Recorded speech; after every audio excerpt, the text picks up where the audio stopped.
Hey guys, welcome back to my channel. Today's video is going to be kind of a continuation from the last one because I'm going to be speaking about the Red Summer riots, and today's three riots are going to be the Charleston, South Carolina riot of 1919, Longview Race Riot of 1919, and the Washington, D.C. riot of 1919. Okay, so the race riot of Charleston, South Carolina in 1919 was a part of a series of race riots that year that was commonly known as the Red Summer. During this time, the migration of African Americans out of the South, the end of World War I, and the influenza epidemic of 1918 led to widespread social instability, which also led to fears of social and political upheaval, which ultimately contributed to racial tension, and another word for that is just violence, as more whites sought to scapegoat and African Americans were more focused on progress. At the time of the riot, Charleston was a city of 80,000 people, less than half of who were African Americans. But on the evening of May 10th, 1919, an African American man allegedly kind of like bumped into Roscoe Coleman, a white Navy sailor, off the sidewalk. So this then encouraged a white crowd of sailors and civilians to chase the man, who eventually escaped to a nearby house. Then that's when a fight began, where both sides threw bricks, bottles, and stones until 4 shots were fired into the air by an African American man to disperse the crowd. Rumors immediately began to circulate of a sailor that was shot by the African American. Rioting then began by white sailors, civilians, and soldiers. Even the Marines began to join the mob, and this kind of added further chaos and hysteria to the scene. Soon after, a mob of sailors stole rifles and nearby gun clubs and began shooting the African Americans while robbing and vandalizing black-owned businesses on the Strip. The African Americans tried to fight back using firearms of their own, and the rioting continued until around 3 o'clock in the morning, when Charleston's mayor requested a detachment of the U.S. Marines in order to restore order, but ultimately the Marines joined the white mob against the African Americans, and by the end of it, 5 white men and 18 black men were injured, and 3 black men, William Brown, Isaac Doctor, and James Talbot, died of gunshot wounds. The Navy's investigation stand as one of the very few official documents regarding white racial violence during that era, but the white perpetrators were named and their crimes were identified. The report found sailors Ralph Stone, George W. Biggs, Roscoe Coleman, Robert Morton, and other white civilians that were responsible for stirring up the violence against African Americans. Afterwards, it was found that Jacob Cohen, George T. Holliday, both sailors, were responsible for the death of Isaac Doctor. Finally, it was declared that all property damage, save a pool room, and all injuries to the African Americans was caused by the unlawful actions of the mob, which was ultimately compromised principally of all the sailors. However, though, which was very typical of all the white mob violence in the United States during the Red Summer, very little punishment was given out to any of the attackers of the situation. So despite any objective investigation and the naming of all the culprits, the Navy did have full authority to hand out harsh sentences, but did not for the misconduct. So Cohen and Holliday only received 1 year in military prison as punishment, and no other sailors, soldiers, or Marines, or any other regular civilians that were in fact helping with the mob violence were convicted of any other unlawful acts. So the second riot in the Red Summer riots is going to be the Longview Race Riot. So this riot occurred for 2 days on July 10th through the 12th. It was held in a northeast Texas city, which is Longview, Texas, where 1,790 African Americans, which is 31% of the town's entire population in 1919, they were in that city, and racial tension was just already high across the U.S. because of prior riots that began in March of 1919. Just before the Longview riot, a local teacher and newspaper correspondent, Samuel L. Jones, and Dr. Calvin P. Davis, which were prominent leaders of the Black community, and that not only in that community but kind of worldly and widely. So they had began encouraging local Black farmers to avoid selling to local white cotton brokers and to instead sell directly to the buyers in Galveston. This also meant that local African Americans set up a cooperative store where they competed with and angered local white merchants. So these incidents kind of raised tensions in Longview before the riot even occurred. So, in early June, a local African American man, Lemuel Walters, was beaten by two white men for allegedly basically hitting on their sister. So, which was a white woman from Kilgore County. So, Walters was the one that was arrested and put in the Gregg County jail.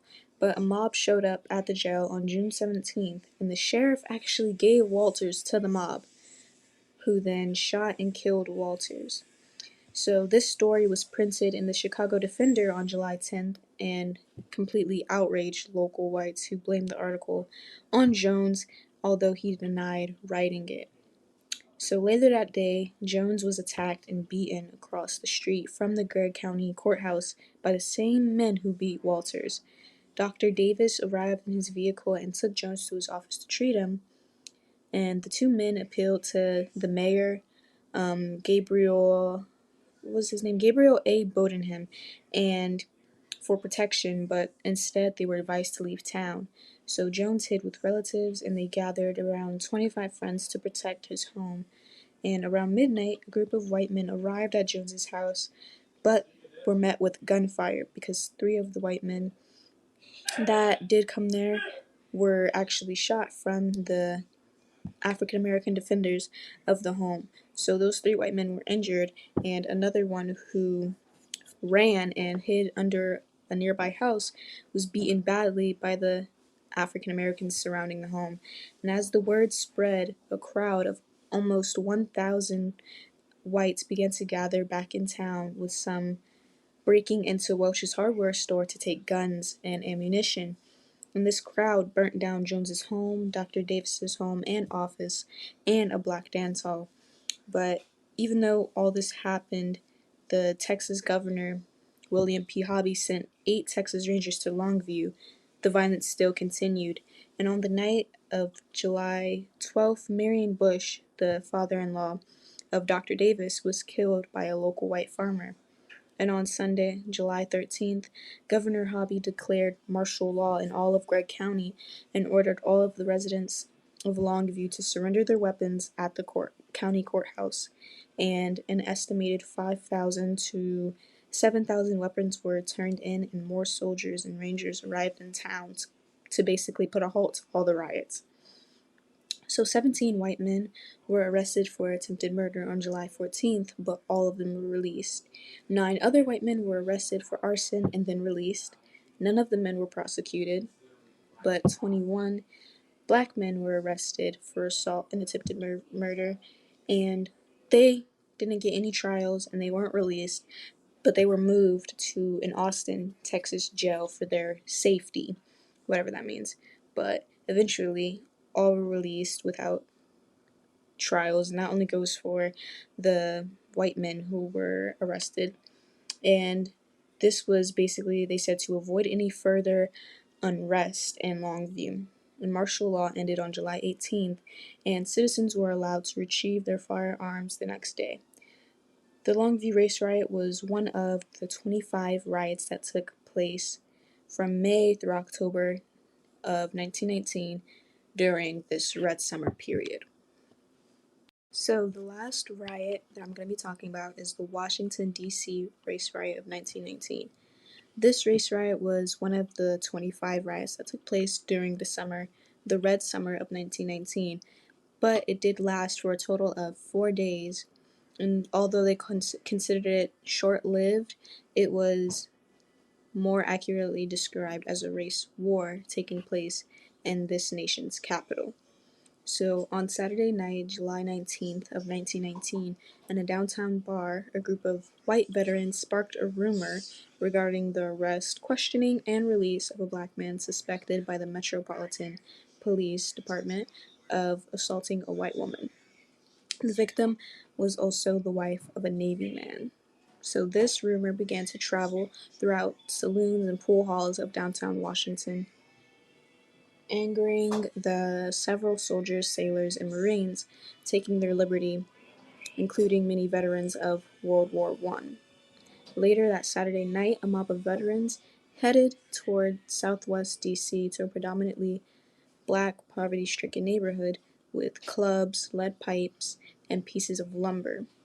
The veterans brutally beat all the African Americans they encountered in the streets, and they were seized from their cars, from sidewalks, and basically just harmed without reason or any mercy from the white veterans who were still in their uniforms, the people that were supposed to be so-called protecting the people, and supposed to be honored on certain days. These war veterans were in their uniforms going around harming innocent people because of their skin color, which drew little to no attention from the police.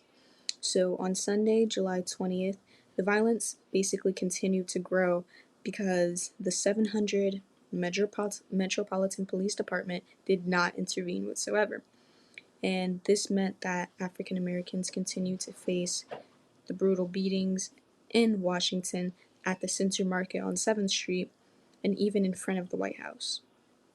That's the history that it has. By the late hours of Sunday night on July 20th, the African American community began to fight back, and they armed themselves and attacked any of the whites that entered their neighborhoods looking to harm them. And by the end of this, they were just firing guns and bullets at each other from moving vehicles. And by the end of the night, 10 whites and 5 African Americans were either killed or severely wounded from either just being around in the area or directly harming each other because of the violence that was occurring. And after 4 days of violence and zero police intervention, that's when the president finally ordered nearly 2,000 soldiers from nearby military bases into Washington to suppress the rioting. However, that wasn't what stopped the riot, it was heavy summer rain. Rather than the troops themselves, that's what effectively ended the riot on July 23rd of 1919.